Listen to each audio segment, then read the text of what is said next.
recording the lecture.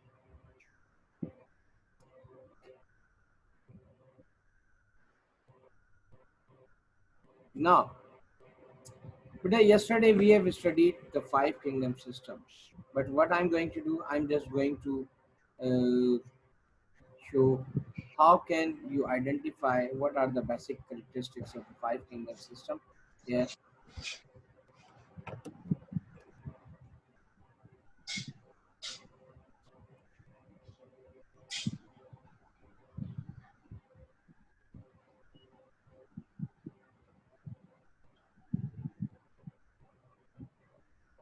Okay. Now, I'm just drawing a table to draw the data here. Just a quick review that how can you clear your concepts regarding the five kingdom system. Okay, now ठीक है जी, these are the lines. And what about horizontal lines? I'm choosing the color black. Okay,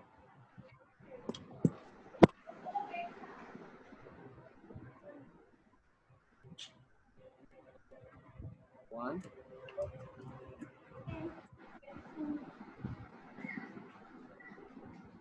two. Okay, अच्छा आप लोग वैसे personal एक question कि आप लोगों को ज़्यादातर जो है ऑनलाइन पे समझ में आ रही होती हैं चीज़ें, क्योंकि आज तो कोविड की वजह से कंडीशन ही कुछ ऐसी हो गई कि या ऑनलाइन की बजाय आप लोग जो क्लासेस वैसे होती हैं physical, they are more convenient.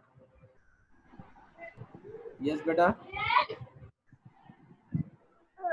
Sir, I don't like online classes that much.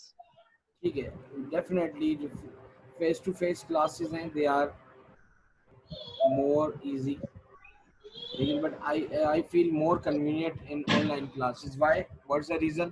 The reason is that you are just one click away from all kind of resources.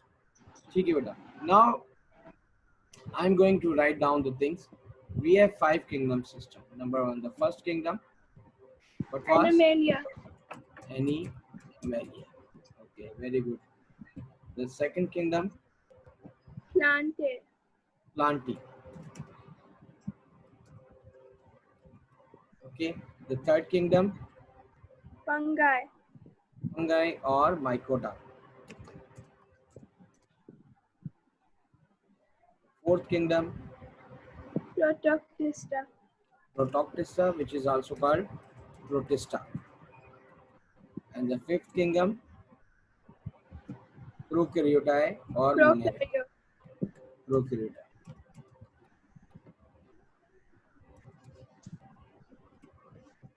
Okay. These are the five kingdoms that we have studied. Okay. Now, I'm just drawing few things over here.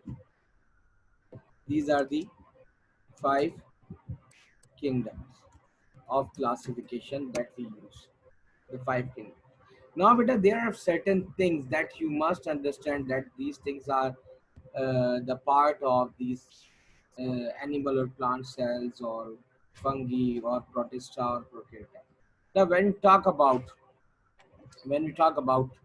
uh, the animal and plant cells, in your previous classes, you have also studied regarding and what's the difference between animal and plant cells. We have also studied about it. Okay. Now, what is the major difference? When we talk about the animal cells and plant cells, basically, animals are made up of animal cells and plant cells are made up of plant cells. Am I right?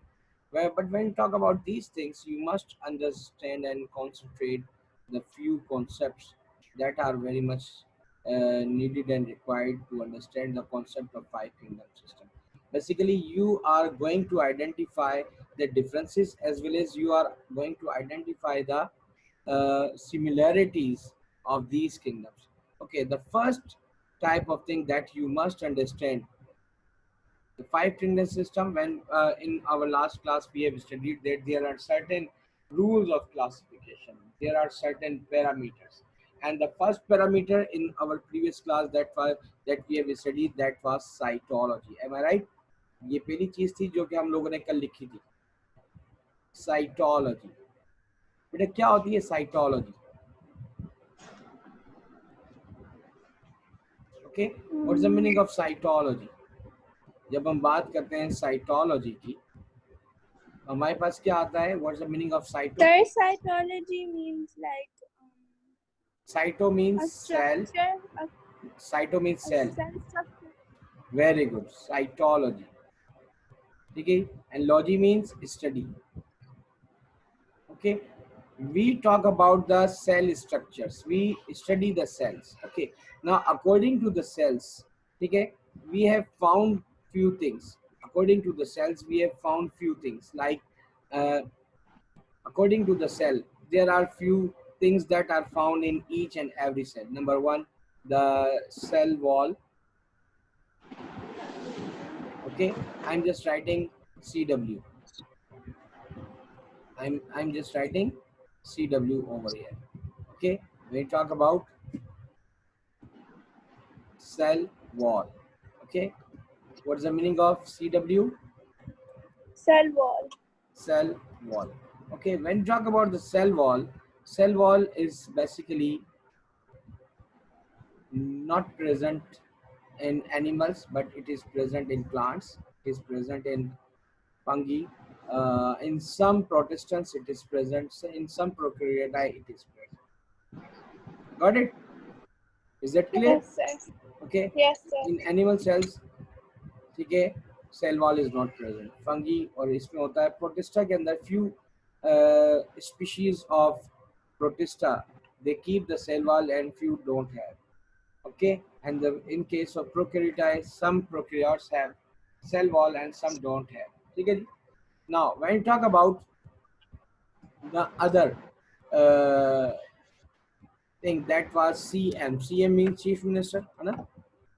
CM means cell membrane. CM means Okay. Cell CM, membrane. cell membrane. When we talk about the cell membrane is a basic component. It is found in animals, it is found in plant cells, it is found in fungal cells, it is found in protista, it is found in prokaryote. Okay. Now the next one, that is called CP. Yes. Why is it taken cross in Protista and Prokaryote? Sorry, but speak loudly. Sir, why is it both taken cross in the cell wall column of Protista and the Yeah, Prokaryote? basically some protistants have the cell wall and some protistants don't have cell walls, like euglena, uh, like in the case of algae is a protista which keeps the cell wall, but when we talk about amoeba or paramecium or malarial parasite, they don't have cell walls. In case of prokaryote keeps the bacteria. Some bacteria have the cell wall and some bacteria don't have the cell wall. That's the reason I put the both marks, right? Means present and absent. I have mentioned the both mark in the both columns. ठीक है जी. कुछ protista में cell wall होती है, कुछ प्रोटिस्टेंट्स के अंदर cell wall नहीं होती, कुछ उनके ऑर्गेनिजम्स. ठीक है, समझे आप? आपको समझ में आई चीज? हेलो. Yes, sir. ठीक है. अब कुछ बैक्टीरिया हैं उनमें सेल वॉल होती है, उनको सेल वॉल बैक्टीरिया कहते हैं, और कुछ बैक्टीरिया ऐसे हैं जिनमें सेल वॉल होती नहीं. अब इसी तरीके से अगर हम साइटोप्लाज्म की बात करें, cytoplasm is commonly found in each cell, यानी एनिमल्स में भी है, प्लांट्स में भी है, फंगस के अंदर भी है, प्रोटिस्टा में भी है, प्रोकैरियोटा में भी है. इसी तरीके से जब हम बात करते हैं किसकी, न्यूक्लियस की, किसकी बात करते हैं बेटा? Nucleus. न्यूक्लियस. न्यूक्लियस. अब न्यूक्लियस की बात करते हैं तो nucleus, in case of nucleus is found in animal cells as well as in plant cells, in fungal cells, in protistants and in prokaryote. Now what is the difference? अब आपको cell के base के ऊपर आप देख सकते हो कि on the basis of cell wall we can group the animals in two parts, यानी कि इनके अंदर हमारे पास कुछ ऐसे सेल वॉल के बेस के ऊपर हमें पता चल गया सिर्फ only plant and fungi they both keep only cell wall. Animals के अंदर सेल वॉल होती नहीं है, कुछ प्रोटिस्टेंट्स के अंदर सेल वॉल होती है, कुछ प्रोकैरियोटाई में सेल वॉल होती है, ठीक है। लेकिन जब हम यहाँ पे भी अब मैं इधर जो है एक छोटा सा ये जो मैंने एरिया यहाँ पे ब्लैंक छोड़ा है, इसका मकसद क्या है कि अब यहाँ पे एक जरूरत बात आपको नोट करने वाली है बेटा। वो बात पता है क्या नोट करने वाली है, ठीक है। Plant cell wall is made up of cellulose. ये देखो, plant cell wall is made of cellulose. Cellulose is a type of carbohydrate, ठीक है। सही जी, ये चीज समझ में आ रही है। लेकिन जब हम बात करते हैं फंगल सेल वॉल की, जब क्योंकि फंगस के अंदर भी सेल वॉल है ना मौजूद, तो अगर हम बात करते हैं तो हम ये कहेंगे fungal cell wall is made of,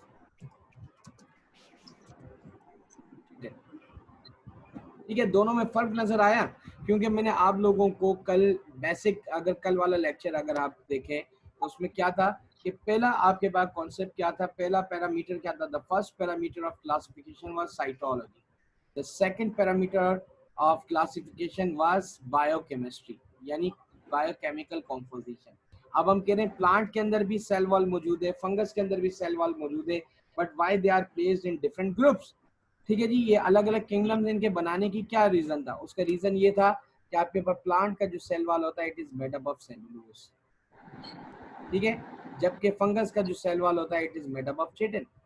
the next thing that I would like to share, अब यहाँ पे इसी तरीके से अब प्रोटिस्टेंट सेल वॉल जो होता है it is made up of cellulose, ठीक है। अब और आपके पास ये एक और भी आपका ऑर्गेनिज्म है, ठीक है, प्रोकैरियोटाई, जिसके अंदर हमारे पास बैक्टीरिया मौजूद होते हैं। उनके अंदर हम क्या लिखेंगे, हम क्या लिखते हैं उसके अंदर, हम लिखते हैं बैक्टीरिया। बैक्टीरियल सेल वॉल, जो प्रोकैरियोट कहलाते हैं, ठीक है ना। Bacterial cell wall is made of a compound, a chemical compound which name is peptidoglycan, ठीक है बेटा। तो ये इसके अंदर फर्क है। अब प्रोटिस्टा के अंदर जो सेल वॉल होती है it is similar to plant cell wall, लेकिन इनमें अलग डिफरेंसेस भी आते हैं, वो हम यहाँ पे देखेंगे, ठीक है। यहाँ तक चीज क्लियर हो गई आप लोगों को, आगे चलें हम। Yes sir. Okay, yes sir.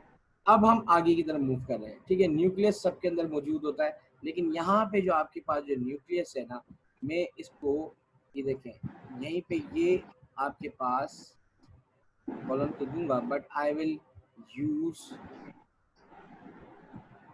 That sine,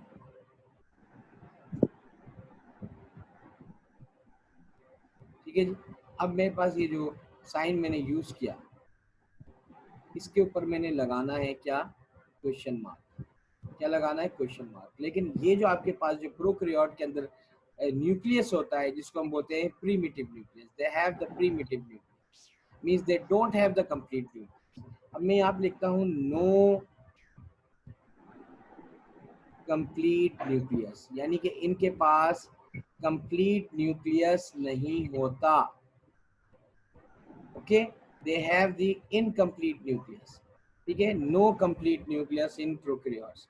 now what's the difference between complete nucleus and incomplete nucleus, बेटा ये मैं इरेज कर दूं साइटोलॉजी, यस सर। ठीक है। अब आपको देखिए बेटा, अब जो कंप्लीट न्यूक्लियस है, when you talk about the complete nucleus,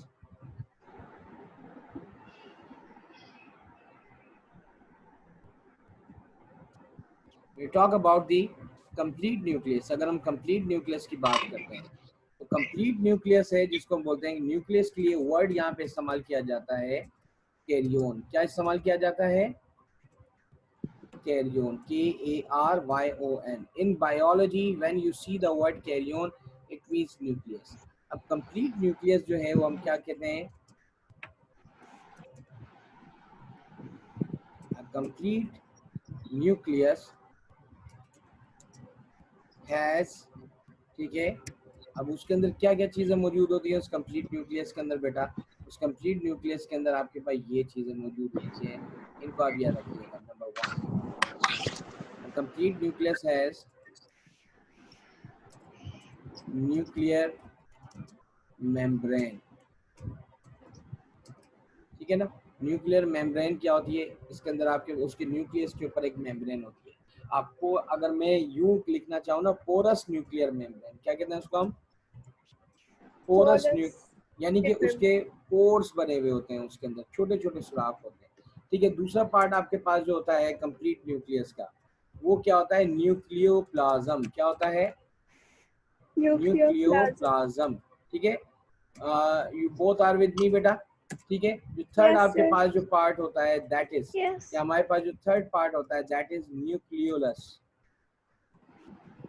nucleolus. इसका पिलुलर जो है ये कहलाता है न्यूक्लियोलाई, PLR करके मैं इसको लिख देता हूँ, इसका पिलुलर, क्योंकि एक सेल के न्यूक्लियस में मोर देन वन न्यूक्लियोलस मौजूद होता है, ठीक है। न्यूक्लियोलस, LEO, न्यूक्लियोलस, यानी आप यूँ कह सकते हैं न्यूक्लियस विद इन न्यूक्लियस, ठीक है। ये डार्क इनके डॉट्स होते हैं और कहा जाता है कि न्यूक्लियस मेक दी राइबोसोम्स। इसका पिलुलर क्या है, न्यूक्लियोलाई, ठीक है बेटा। और द मोस्ट इम्पोर्टेंट पार्ट, ठीक है, जो इस एक कंप्लीट न्यूक्लियस के अंदर होता है, the most important part, what is this, the most important part that is nuclear material, nuclear material, and this nuclear material is what, this nuclear material is called chromosomes, ठीक है जी, chromosomes. Zone. अब ये chromosomes जो एक भी हो सकते हैं और एक से ज्यादा भी, है ना, बल्कि इसको क्रोमोसोम्स ही लिखना चाहिए, क्योंकि यूकैरियोटिक के अंदर आपके पास एक से ज्यादा जो होते हैं वो क्रोमोसोम्स मौजूद होते हैं। But when talk about the incomplete nucleus, ठीक है ना, now this type of nucleus, this is called a complete nucleus, incomplete nucleus is called what, complete nucleus is called eukaryon. Complete nucleus को जो हम क्या बोलते हैं बेटा, यूकैरियोन बोलते हैं, Eukaryote. ठीक है। अब मैं इसको यहाँ पे जो प्लांट सेल वॉल वगैरह मैं इसको मिटाने जा रहा हूँ, सही है। Sir, आप eukaryote फिर आप लिख लें मैं ऊपर. वही वही उसी तरफ आऊंगा, ठीक है। अब आपके पास जो कंप्लीट न्यूक्लियस होता है, ठीक है, प्री अपना उसके लिए टर्म यूज की जाती है you कैरियोन। What's the meaning of you, what's the meaning of you, you means full, you means full, और आप इसको कंप्लीट भी बोल सकते हैं, यू मीन्स फुल, या यू मीन्स कंप्लीट, या यू मीन्स ट्रू। ये वर्ड आप लोगों ने सुने होंगे। और कैरियोन का मतलब क्या था आपको ऊपर लिख के मैं बता चुका हूँ। कैरियोन मीन्स, यमुना क्या होता है बेटा, कैरियोन मीन्स न्यूक्लियस, गॉट इट। अब यहाँ पे आपके पास Yes. जो अगर अब इसको थोड़ा सा हम टर्म्स जो है ना, इसको हम क्या कर रहे हैं, अब हम इसको इस टर्म को यहाँ पे, क्योंकि मैंने आपको क्या कहा, क्लासिफिकेशन अगर आप लोगों ने पढ़ ली तो समझे आपको आधी जो है ना बायोलॉजी समझ में आ गई, ठीक है बेटा। अब nucleus, when talk about the nucleus, तो कंप्लीट न्यूक्लियस के लिए हम यूज करते हैं वर्ड यूकैरियोट, ठीक है। तो यहाँ पे अगर हम कहें तो एनिमल्स के अंदर जो न्यूक्लियस होता है दैट इज यूकैरियोन में, ठीक है, EU और K लिख देता हूँ, ठीक है, यूकैरियोन, ठीक है। प्लांट्स के अंदर भी जो न्यूक्लियस होता है वो क्या होता है, EUK, यूकैरियोन होता है, यानी ये यूकैरियोट्स होते हैं। फंगस जो होते हैं ये भी क्या होते हैं, EUK, यानी यूकैरियोन होते हैं। प्रोक्टोक्टिस जो होते हैं ये भी क्या होते हैं आपके, ये भी आपके यूकैरियोन होते हैं, यानी EUK, got it. But when we talk about the prokaryotes, ठीक है, प्रोकैरियोट्स, तो प्रोकैरियोट्स होते हैं ना बेटा, ये बेसिकली होते हैं, इनको मैं लिखता हूँ PRNK, ठीक है ना, या फिर मैं इसके लिए वर्ड लिखना चाहिए, ठीक है, PRNK, प्रोकैरियोट्स, ठीक है। जो प्रोकैरियोट्स होते हैं they basically they don't have complete nucleus. अगर मैं यहाँ पे वर्ड अगर यहाँ पे लिखूँ प्रोकैरियोटिक न्यूक्लियस या prokaryon, what's the meaning of prokaryon, pro का मतलब होता है प्रीमिटिव, प्रो मीन्स प्रीमिटिव, ये प्रो मीन्स अर्लियर। कहा जाता है कि जब जो सबसे पहले लिविंग ऑर्गेनिजम्स प्रोड्यूस हुए थे दे वर प्रोकैरियोट्स, और वो इतने अर्ली एजेस के अंदर प्रोड्यूस हुए थे कि दे don't have the complete nucleus earlier, ये प्रो का मतलब फर्स्ट भी होता है, ठीक है, एंड प्रो मीन्स बिफोर भी होता है। अब यहाँ पे आपके पास prokaryon means they have the early nucleus और दे हैव इनकम्प्लीट न्यूक्लियस और they have what they have the primitive nucleus. And primitive nucleus के अंदर आपके पास क्या होता है, अगर मैं बात करूँ प्रोकैरियोन की, तो प्रोकैरियोन के अंदर बेटा keep one thing in your mind कि प्रोकैरियोन के अंदर हमारे पास एक चीज हम लिखते हैं, क्या लिखते हैं, प्रोकैरियोन, ठीक है ना, prokaryotes only keep the nuclear material which consists of only one chromosome। ठीक है, अब कॉन्सेप्ट्स आप लोगों के क्लियर हो रहे हैं कि इनमें जो न्यूक्लियर मटेरियल होता है, the nuclear material that they have, ठीक है, जो इनके अंदर जो न्यूक्लियर मटेरियल होता है वो भी सिर्फ क्या होता है, एक ही क्रोमोसोम का बना होता है।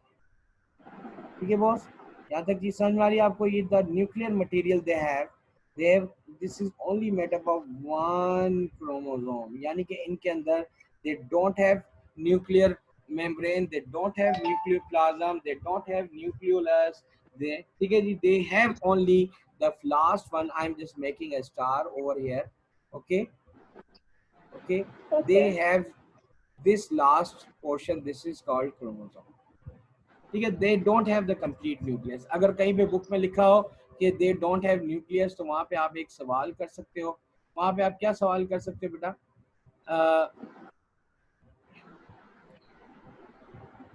बेटा वहाँ पे सिर्फ और सिर्फ एक सवाल ये किया जा सकता है कि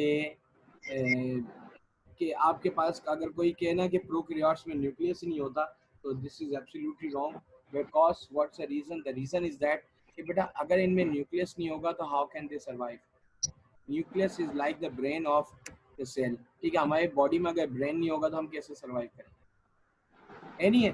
अच्छा, अब हम आगे की तरफ चलते हैं, कुछ और भी इनके अंदर सिमिलैरिटीज हैं और डिफरेंसेस हैं on the basis of cell, ठीक है ना। अब यहाँ पे सेल के अंदर और भी तो बहुत से पार्ट्स होते हैं, ठीक है जी, सेल के अंदर एक पार्ट होता है जिसको हम बोलते हैं माइटोकॉन्ड्रिया, नाम सुना है इस चीज का? Yes sir. माइटोकॉन्ड्रिया क्या होता है बेटा?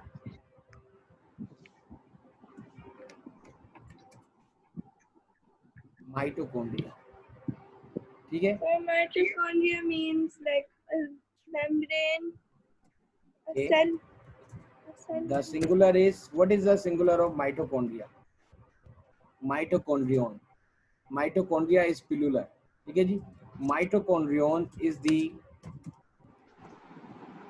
powerhouse of the cell, it is the powerhouse of the cell, it generates the energy, ठीक है, it is the powerhouse of a cell।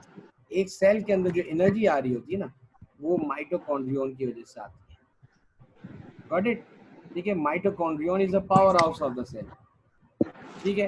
अब माइटोकॉन्ड्रियन की अगर हम बात करते हैं तो सेल एनिमल्स के अंदर आपके पास क्या होते हैं, दे हैव द माइटोकॉन्ड्रियन, ठीक है, plants have the mitochondrion, fungus have the mitochondrion, ठीक है, दे have the prime mitochondrion, but in case of prokaryotes they don't have mitochondrion, ठीक है बेटा।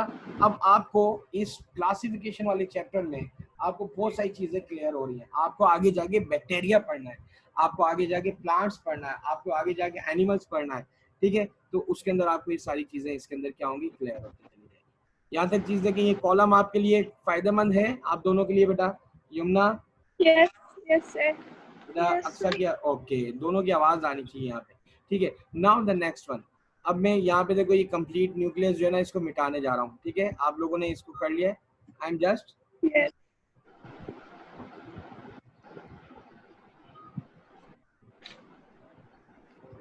ठीक है। नाउ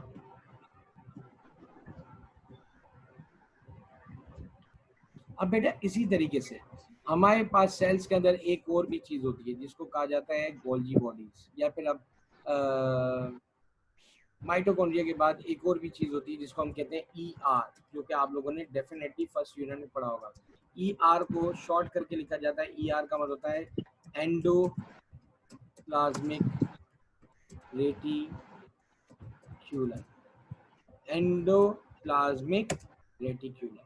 अब एंडोप्लाज्मिक रेटिक्यूलम ये भी एक ऑर्गेनील है। इसकी दो टाइप्स होती हैं, एक कहलाती है SER।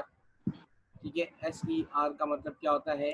SER का मतलब होता है बेटा स्मूथ एंडोप्लाज्मिक रेटिक्यूलम। और एक इसकी दूसरी टाइप होती है जिसको कहते हैं RER। इसका मतलब होता है रफ एंडोप्लाज्मिक रेटिकुलम। ठीक है, क्योंकि जब माइक्रोस्कोप के अंदर हम इसको ऑब्जर्व करते हैं तो हमें ये एक तो बिल्कुल स्मूथ नजर आते हैं और एक बिल्कुल उसके ऊपर रफ नजर आते हैं। क्यों स्मूथ एंडोप्लाज्मिक रेटिकुलम को स्मूथ क्यों कहा जाता है? बिकॉज ठीक है दे डोंट हैव राइबोसोम्स, इनके ऊपर राइबोसोम्स नहीं होते। ठीक है, राइबोसोम्स क्या होते हैं ये तो आपको पता ही होगा, protein factories, they make the protein for the cells. ठीक है बेटा, दे डोंट हैव राइबोसोम्स। ठीक है, अब रफ एंडोप्लाज्मिक रेटिकुलम को रफ क्यों कहा जाता है? Because they have ribosomes. जब इनको माइक्रोस्कोप में आप देखोगे तो लगेगा कि इनके एजेस जो हैं वो रफ हैं। Why they are consider rough edges? क्योंकि इनके पास राइबोसोम्स होते हैं, बिकॉज दे हैव राइबोसोम्स। ठीक है, Sir, what Sir, is ribosome? Ribosomes are the protein factories. अच्छा बेटा, थोड़ी देर में sir, आप लोगों की ये क्लास जो है ना ये वो हो जाएगी, ऑफ हो जाएगी, क्योंकि इसके 40 मिनट्स कंप्लीट हो जाएंगे। Ribosomes are the protein factories. ठीक है sir, राइबोसोम्स की वजह से क्यों वो रफ होता है?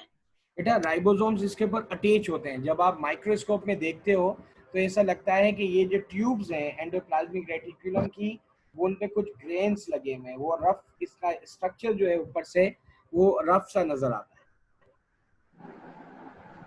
Got it? अब यहाँ पे रफ एंडोप्लाज्मिक रेटिकुलम की वजह से क्या होता है? Because they have ribosomes.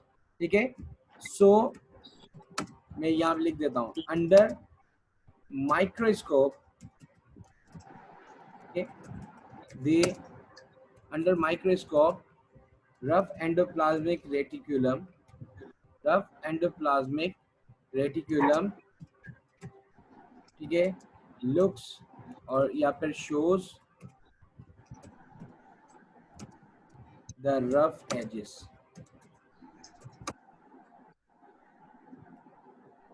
इसकी वजह से इसके जो है ना एजेस जो है वो रफ नजर आते हैं। अब यहीं पे बेटा मैं एक बात लिखता हूँ माइटोकॉन्ड्रिया के साथ एक चीज के राइबोसोम्स। अब राइबोसोम्स की अगर हम बात करते हैं तो राइबोसोम्स जो हैं वो तो सब में मौजूद होते हैं। आपको इनकी सिमिलैरिटीज भी पता चल रही हैं और डिफरेंसेस भी पता चल रहे हैं। ठीक है बेटा, कि क्लासिफिकेशन का मतलब ये नहीं है कि सिर्फ वो एक चीज दूसरी चीज से कितनी डिफरेंट है, हमें ये भी पता करना है कि हाउ दे आर सिमिलर। ठीक है जी, अब यहाँ तक चीज आप लोगों की क्लियर हुई। और अब इसी के अंदर अगर मैं यहाँ पे ER लिखता हूँ, ER का मतलब क्या है आपके पास? Endoplasmic reticulum. बेटा ये बहुत इंपॉर्टेंट चीज है जो कि आप लोगों को मैं समझाने जा रहा हूँ। ER, we talk about the ER। ठीक है, तो ER में बेटा रफ एंड एंड ये इसमें मौजूद होता है, इसमें मौजूद होता है। फंगस के अंदर कहा जाता है कि कुछ लोग कहते हैं कि फंगस के अंदर ER नहीं होता। ठीक है, लेकिन कुछ फंगस के अंदर ER होता है। Most of the scientist say that ER is present in fungus also. ठीक है, प्रोटिस्टा के अंदर ER मौजूद होता है, but when we talk about prokaryotes they don't have ER। Got it? समझ में आ रही Yes, चीज? sir. ठीक है, इसी Yes, तरीके sir. से आपके पास जो आपने देखा होगा बहरिया में जो ना गार्बेज और कचरा उठाने के लिए और एक सिस्टम आपका जो देख रहे हैं कि भाई किसी को कहीं लॉजिस्टिक वगैरह का काम करना है, कोई सामान पहुंचाना है, तो यहाँ पे आपके पास बहरिया में एक लॉजिस्टिक का डिपार्टमेंट भी है। ठीक है ना, ट्रांसपोर्टेशन वगैरह का। सही है, अब इसी तरीके से लॉजिस्टिक का और आपके पास मेंटेनेंस का एक डिपार्टमेंट सेल के अंदर भी, सेल पूरी अपने अंदर एक दुनिया होता है और उसको हम बोलते हैं गोल्जी बॉडीज। क्या बोलते हैं उसके अंदर हम? Golgi apparatus Body. या एपरेटस भी आप उसको कह सकते हैं। ये Camillo Golgi was a scientist, उसने डिस्कवर किया था। ठीक है, Golgi bodies is the uh, secreting unit of a cell. Basically, they are the fragments of a cell. ठीक है, ये they are fragments of endoplasmic reticulum. जो एंडोप्लाज्मिक रेटिकुलम जब ब्रेक डाउन होती है, जो इसके फ्रेगमेंट्स होते हैं ना, they are the fragments of endoplasmic reticulum accumulated at accumulated at one side। और ये एक जगह पे वहाँ जमा हो जाते हैं और उसके बाद ये क्या करते हैं कि ये अपने अंदर से कुछ चीजें केमिकल जो है सीक्रेट आउट कर लेते हैं। अब जो गोल्जी बॉडीज है या गोल्जी एपरेटस है, जिसको हम लिखते हैं जी। यहाँ पे आपने ER नहीं लिखा जी बेटा, कॉलम के ऊपर। किसके ऊपर बेटा, दोबारा बताइए। हेलो, सर यहाँ पे जो कॉलम में आपने सर आपने जो कॉलम में GA लिखा है वहाँ पे ER नहीं था। जी जी जी जी, ये मैं यहाँ पे GA मुझे यहाँ लिखना है। ये बेसिकली मैंने इसको रब कर दिया, बिल्कुल सही कहा आपने, thank you very much. This is ER, GA मुझे यहाँ लिखना है। GA का मतलब क्या है? गोल्जी एपरेटस, ठीक है जी, या गोल्जी बॉडीज, ठीक है। अब गोल्जी बॉडीज की अगर हम बात करते हैं तो गोल्जी बॉडीज आपकी क्या होती है? किंगडम एनिमेलिया के अंदर, यानी एनिमल सेल्स के अंदर मौजूद होती है, प्लांट सेल्स में होती है, फंगल सेल्स के अंदर भी होती है, प्रोटिस्टस के अंदर भी होती है।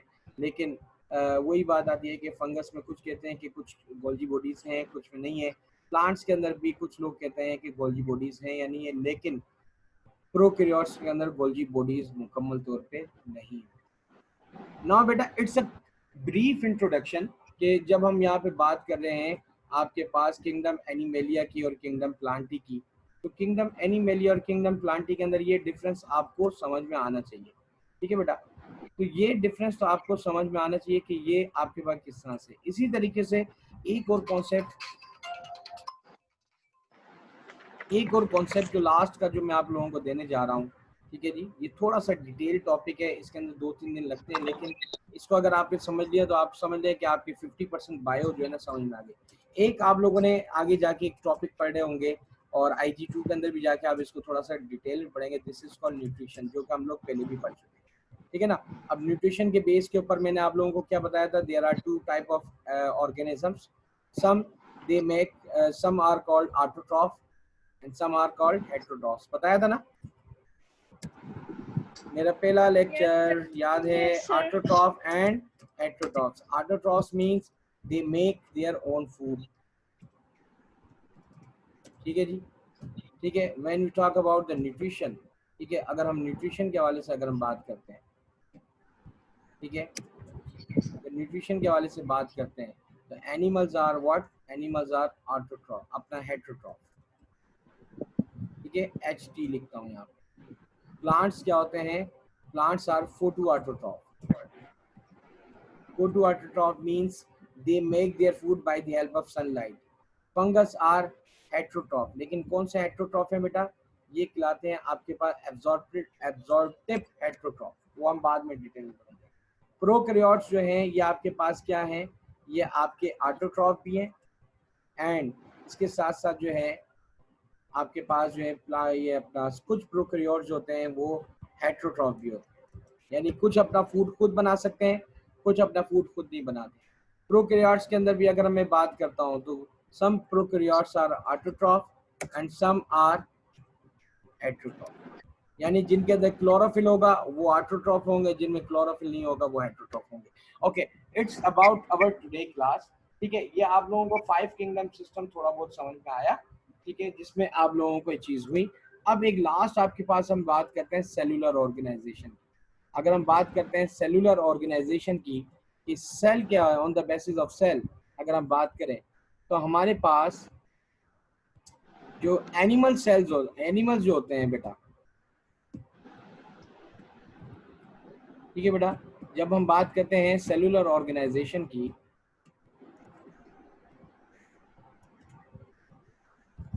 तो एनिमल्स क्या है बेटा हमारे पास? Basically, animals are multicellular. Animals are multicellular. ठीक है जी. Plants are also multicellular. Plants are also multicellular. Fungus, when you talk about fungus, there are some fungus they are unicellular, like yeast. They are unicellular. But there are some fungus like mushrooms. Mushrooms are multicellular. When you talk about the protistas are unicellular. The prokaryotes, when you talk about the prokaryotes are unicellular. ठीक है. तो ये आपके पास एक आपका जो common difference जो है ना. सर यस बेटा. ये यस बेटा. Hello hello.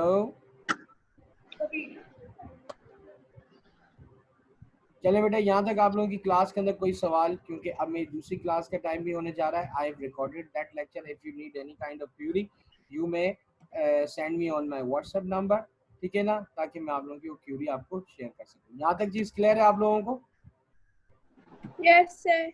Okay, thank you very much. इंशाल्लाह वी विल मीट टुगेदर इंशाल्लाह ऑन मंडे.